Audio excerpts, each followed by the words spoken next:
Only 8 minutes late. Welcome to Orion the Storyteller. I am your host, Orion, the storyteller themselves. I am here to tell as many tales as I can fit within a half an hour. So, I do have to say that today's story time is actually partly in thanks to a good friend of mine. Good friend of mine, Lori Hammond, gifted me with a few new storytelling books. One of our first tales will be coming out of today, and that is this: A Children's Treasury of Mythology. Now, for those of you who are unaware, in my day-to-day life, I am a teacher of the younger generation. And because of this, a lot of my storytelling and a lot of my skills tend to go towards children's stories. And so I know a lot of different children's tales, and I know a lot of different fairy tales. So some of the stories that I actively do share are toned down for some children. But on that note, I do actually want you to be aware that I will be doing some actual adult story times as well. Because this is more geared towards the younger generation, I've been told and asked that people would like to hear some darker stories, some more spookier stories. But I've told a couple. Like, I think I told Sleepy Hollow last week, which sadly Sleepy Hollow did not. It's lost to the ether, which it's awful. Thank God. Technology is the worst sometimes, and so last week's story time did not end up put up on the YouTube channel, which I will link to in the chat, because I would much rather people be able to find the stories if they can't watch them here. And so, as stated before, I will be reading two different tales today, and the stories that I actually will be reading are Hercules. The Tale of Hercules, from the book that my friend Lori gave me. I really like their version of it. I'm excited to read it to you. And then the second story I'll be telling is one that I've shared at live storytelling events, as well as on previous live streams before, but one that I find fits with this theme of myth and monsters very well, which is The Tale of the Lindworm. So these are two stories that I will be sharing. I really want things there we go. I couldn't get things to run properly for a moment, so hopefully I didn't lose anybody, and hopefully it's all still working. I'm going to drop the link to the YouTube channel in the chat, so that way people can head over there, follow it, and be a part of it. Be a part of the greater storytelling events. So, without any more to do, from A Children's Treasury of Mythology, I present to you the tale of Hercules. When Hercules was a baby, he lived in the palace of He lived in the palace of Amphitryon, the king of Thebes. Although Amphitryon loved the baby dearly and provided many women to wait on him and care for him, Hercules was not his own child. He was the son of the great god Jupiter, king of the heavens. King Amphitryon was proud of him because he was much larger and stronger than other babies. But Juno, who was the wife of Jupiter and queen of all the goddesses, hated the little son of Jupiter. One day, the goddess set two great serpents to destroy Hercules as he lay in his cradle. But Hercules awakened as the serpents rustled over his linen coverlet, and reaching out his strong little hands, he grasped them round the neck and held them tight until they were strangled. His nurses, hearing him crow, knew his nap was over, so they came in to take him up, and there lay the two serpents, dead in their cradle. This was such a wonderful thing for a baby to do that the king boasted of it all over his kingdom. As Hercules grew older, the king searched far and wide until he found the wisest teachers to train him in all the ways in which a prince should be trained. In one way, his nurses and teachers had a hard time with Hercules. He had so terrible a temper that when he became angry, everyone ran out of his reach. The king tried in many ways to teach Hercules to control his temper, but it was of no use. One day, his music teacher, whose name was Linus, reproved him for his carelessness and tried to punish him. Hercules at once raised his lute and struck Linus on the head. The blow was such a terrible one that Linus died. After that, Hercules was in disgrace with the king, and the king sent him away to live amongst his herdsmen and the cattle. In the mountains where the king's herds were kept, there lived a lion, which kept carrying off the fattest cows. Often, too, it had killed the herdsmen. Soon after Hercules came to live in the mountains, he killed this lion, and in other ways made himself so useful to the herdsmen that they grew to love him and held him in great respect. Hercules continued to grow larger and stronger, and at last he returned to Thebes and fought for the king against their enemies. He won many victories for King Amphitryon, who forgave him for the killing of Linus. The rest of his life, Hercules spent in 12 adventures that were full of danger. Among them was his fight with a terrible lion, which lived in the valley of Nemea. When he failed to kill it with his club, he strangled it with his hands and returned carrying the body of the great beast across his shoulders. Next, he fought and killed a 9-headed water serpent called the Hydra, which lived in the country of Argos. After that, he captured a boar that had long overrun the mountains of Arcadia, frightening and killing the people who lived there. From one of adventures he returned, bringing a wonderful stag with antlers of gold and feet of brass, which dwelt in the hills around Arcadia. Whenever Hercules heard of a monster that preyed on the people, he at once set out to overcome it. Sometimes he was sent on these dangerous adventures by Juno, who still wished that harm might befall him. But Hercules had the help of Jupiter, and each time returned victorious. He was sent to clean the stables of King Augeas, who had a herd of 3,000 oxen, whose stalls had not been cleaned in 30 years. Hercules cleverly thought of a way to clean the filthy stable without even entering them. He dug a wide ditch from a river to the stables, and let the waters rush through the stalls into a ditch on the other side, down the hill, into another river. In a few hours, the stables were clean. Then Hercules walled up the opening between the first river and the ditch, so that no more water could flow through it. When King Augeas came to look at his stables, much to his astonishment, he found them clean and dry. Hercules was also sent to find the golden apples, which were guarded by the 3 daughters of Hesperus, and by a great dragon, which coiled itself among the trees of the garden. Hercules knew that Atlas, who held the world aloft, owned the gardens of the Hesperides. So he journeyed to the mountain of Atlas, and asked him if he would not like to rest from the weight of the sky, which he held on his great shoulders, ever since Perseus turned him into stone.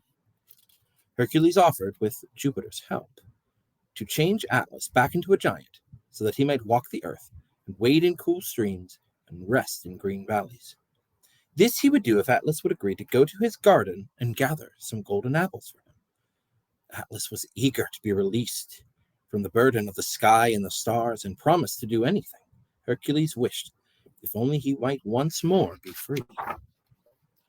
So Hercules took the weight of the heavens on his own shoulders, and Atlas stepped out, shaking his head wildly, shouting and leaping with gladness at being free.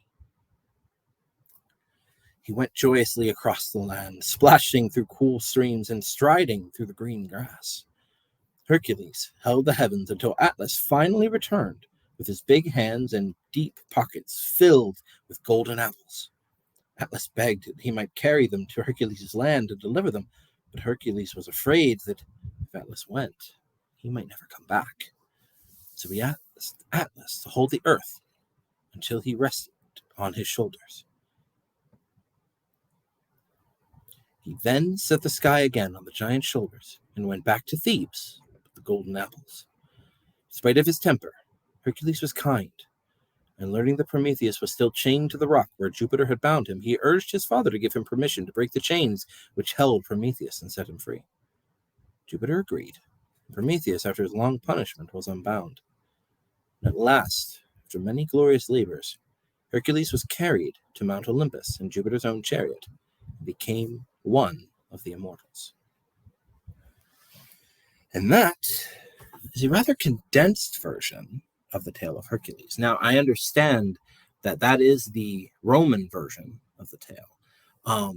What most of us are familiar with, and actually what Disney did, was base it on its original incarnation, which was the Greek myth of Heracles. And that is the one that most people are familiar with. So Hercules and Heracles are one and the same. And Jupiter and Zeus are the same as well. Same with Juno and Hera. No mention of Hades, though. In the actual tale, Hades plays very little emphasis on Hercules. Actually doesn't really mind that he's around. They interact a few times, especially when Hercules faces against Cerberus. But unlike the Disney version, Hades is not a villain in the actual tale of Hercules. But that was a condensed version of Heracles. Now, that is a story that I will tell here. But if you'd like to actually hear the original tale with all the details and everything like that, please let me know, and I'd be more than happy to start up the more adult story times, I should say. And that doesn't mean that it's going to be soulsy. That just means it's going to be story times that are fun, we'll say. With that in mind, I would actually like to move on to the second story of today, which would be the tale of the Lindworm. Now, this is a story I know very well. It is one that I've shared many times, but I've only actually ever shared online once, and that was back in 2020. So I'm happy to tell the tale again and do it in a more elaborate way, as I am known to do. So, without any more fussing and mussing, allow me to tell you the tale of the Lindworm. Once upon a time, there was a kingdom. And this kingdom, well, they were happy. It's an odd thing to hear, I know, but the kingdom was happy. The king and queen were loved and took care of their people very generously. The only thing was, no matter what they did, no matter how hard they tried, the king and queen were unable to have a baby. And it made the queen quite sad to know this fact.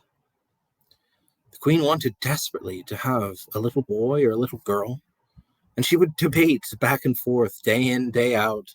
One day she would say, "Oh, I can't wait. One day I'll have a little boy. I'll have a son that I can call my own, and I can bounce him on my knee, and I will tell him great stories, and he'll grow up to be so strong and brave and a great king to this fine land and their people." But then the next day she would say, "Oh, I can't wait till I have a daughter. Oh, to have a daughter to dress in pretty dresses and to teach her all the fine things of running a home, so that I can surely she will be beautiful and will be married off to a handsome prince." for she will do well for herself, and she will be beloved, as I know she would be. But try as they might, no children were to be had. One night, while the queen was getting ready for bed, one of her handmaidens began brushing her hair. As the queen lamented about being unable to have any children, her handmaiden stopped mid-brush and said, "My queen, have you ever considered the witch?" The queen turned to look at her and said, "The witch? Which do you mean?" The handmaiden replied, "They say that in the middle of the forest, in the woods, there is a well. And if you go to this well at the witching hour, toss a coin in and make a wish with your truest heart. They say that if it is a true wish, a good wish, a witch will appear and grant it for you." The queen, having tried everything that she could possibly think of, decided now would be the time. So she stood, dressed herself as quickly as she could, grabbing her nearest cloak, and, along with her handmaiden, marched from the castle, through the garden, out into the woods. She traveled for hours before finally reaching the well that the handmaiden had mentioned. Reaching into her pouch, she pulled out a shining gold coin bearing the symbol of her kingdom. She walked to the edge, looked in, very slowly reached out her hand, dropped the coin into the well. She closed her eyes and listened, but did not hear a splash. Instead, she heard the sound of creaking. When she opened her eyes, there, pulling a bucket from the well, was an old woman, her wrinkled hands pulling the rope. She reached down in and pulled out the bucket of well water, inside of which was her coin. And the old woman turned to the queen, her eyes white, unseeing, but at least in the mortal sense. She turned and said, "What is your wish, my dear?" The queen looked at the old woman, realizing this was indeed the witch, steeling herself and holding her breath. She said, "I want nothing more than to have a child to raise as my own." The witch looked down, reached into the bucket, pulling the coin from the bucket and clasping it in her hand. She said to the queen, "You make a true wish. Come." She held out her hand and took the queen's hand in her own. Reaching her hand up, she placed inside the queen's hand what once held the coin now held two seeds, one red.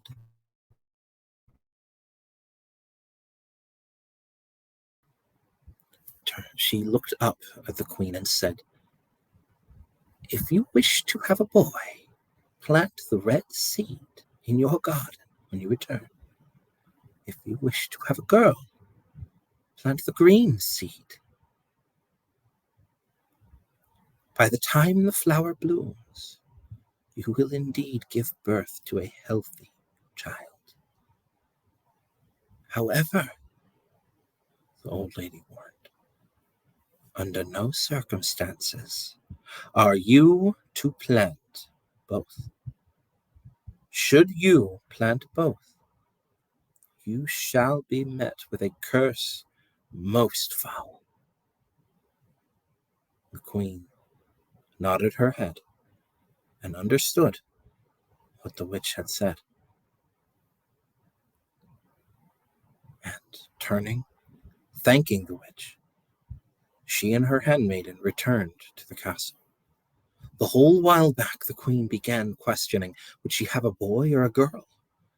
Perhaps she should have a boy who would then become a king of the kingdom and be brave and strong, or a symbol of good if she were to have a daughter.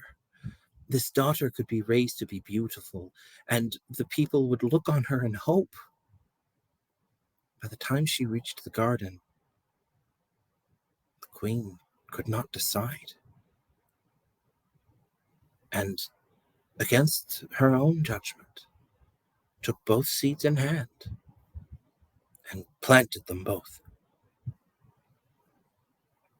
That night, the very next night, the queen found herself to be with child. And 9 months passed, and as the two flowers bloomed, the queen gave birth to a healthy, beautiful girl with long, flowing blonde hair. But afterwards, another child popped out. But this was not a boy, nor a girl. This was a creature, a monster, a serpentine dragon, known as a lindworm. This creature's slimy, slithery, black scales glistened in the candlelight. And when the king looked upon this creature, he said, "We must destroy it. We must get rid of it." But the queen said, "No, no, you can't. It's my child." So the king and queen looked at the daughter and the lindworm and decided that they would try to raise this monster as their own. Surely, if raised with love and care, this creature would grow to be like them. Oh, but how wrong they were. The daughter grew up beautiful, smiling, a beautiful voice, could play instruments. But their son, the lindworm, was monstrous. He would not sit still at lessons. He would not eat with a knife and fork.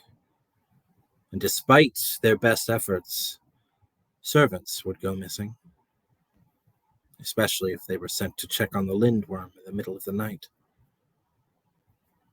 But as the young royals grew, the king and queen did their best to love them both. And it became time that they should wed the princess to a neighboring kingdom. A prince had announced his interest and began to court the young princess, and the two were happy. However, before the king could make his decision upon whether or not he would let the two be wed, the lindworm burst into his father's quarters. Sliding across the floor, he glared at his father. "Father," he said, "I am your eldest son. I am to inherit the throne. Is it not I who should be married first?" The king looked at his child and said, "But she is the oldest. She must be wed first." The lindworm growled and said, "I will have none of this. You shall allow me to be wed first, or you shall no longer have a daughter." The king did not take well to this threat, but fearing for his own daughter's life, he chose to listen to the lindworm's threat and set about setting up a marriage between the lindworm and a neighboring kingdom.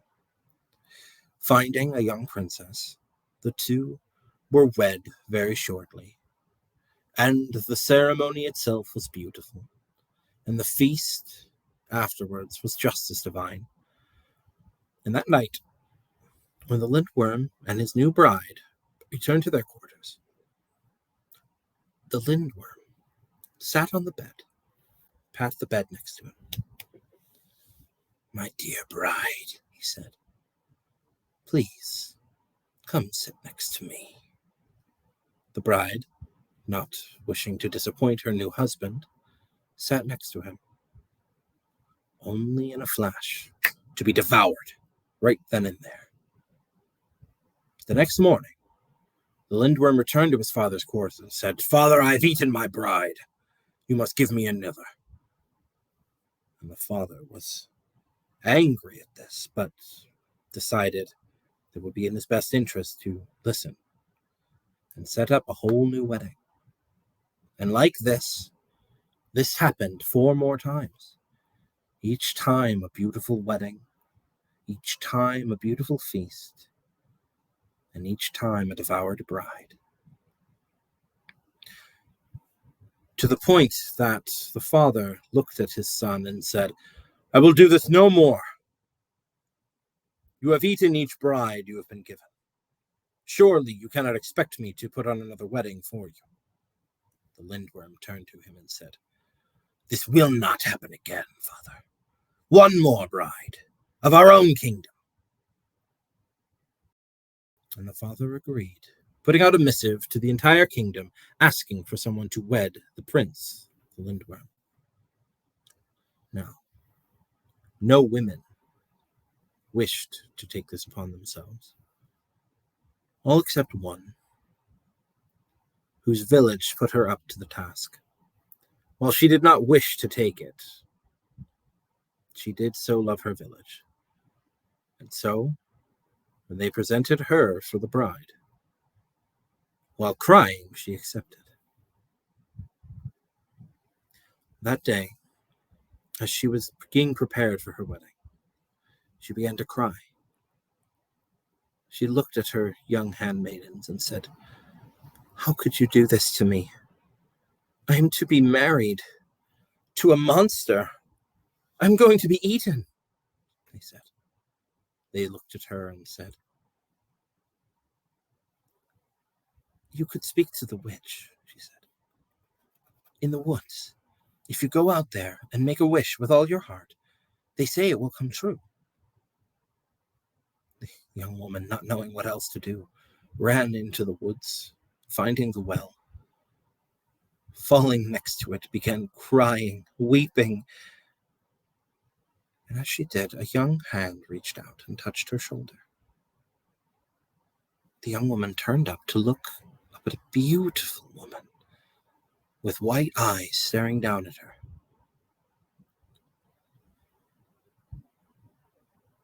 The golden woman asked, "My dear, what is wrong?"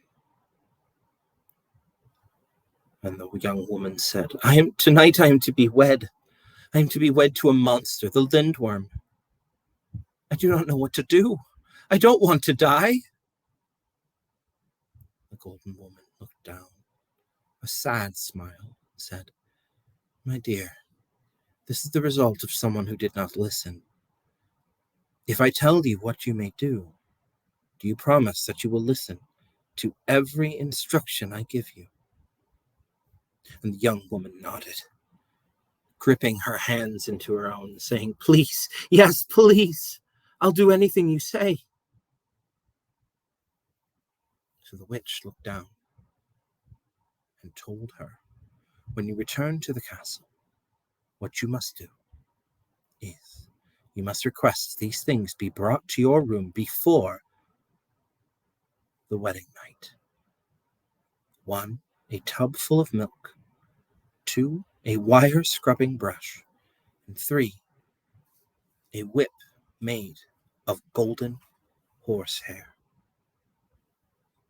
When the Lindworm asks you to sit next to him upon the bed, you must say to him this exactly: 'My liege, I would love to, but first I would ask that you bathe yourself in this milk.' And after you are finished bathing him, you must strike him with this whip. That will ensure that you are not eaten this night." The young woman heard these words and, while she was surprised, nodded and said she would do exactly as the witch said.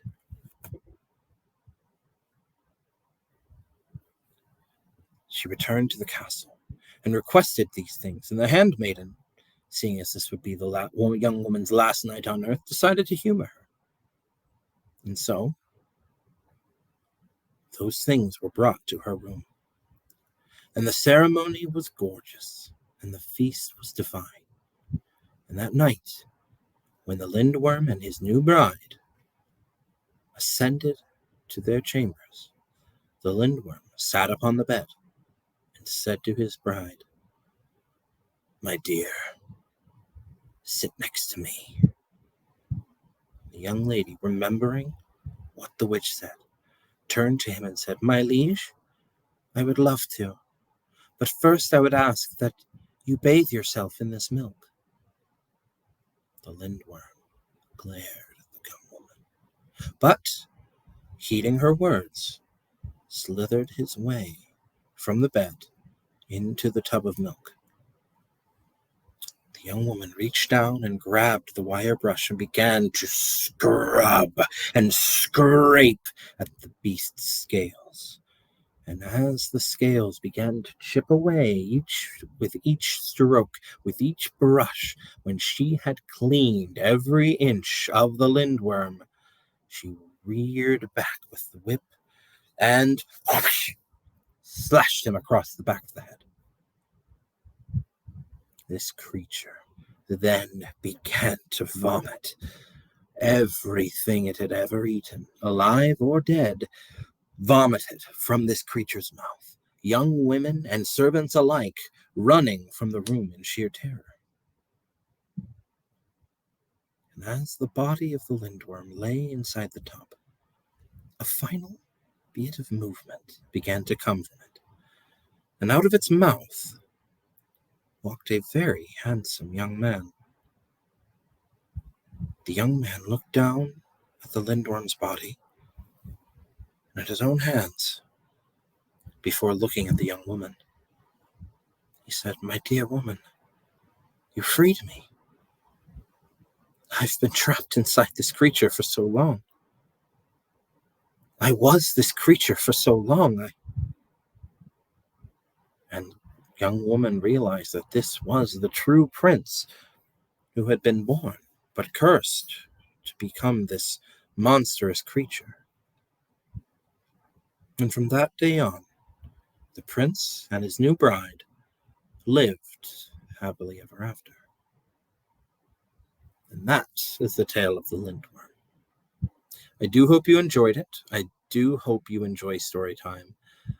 Tomorrow I will be uploading this VOD in its entirety up onto the YouTube channel, which has been posted into the chat.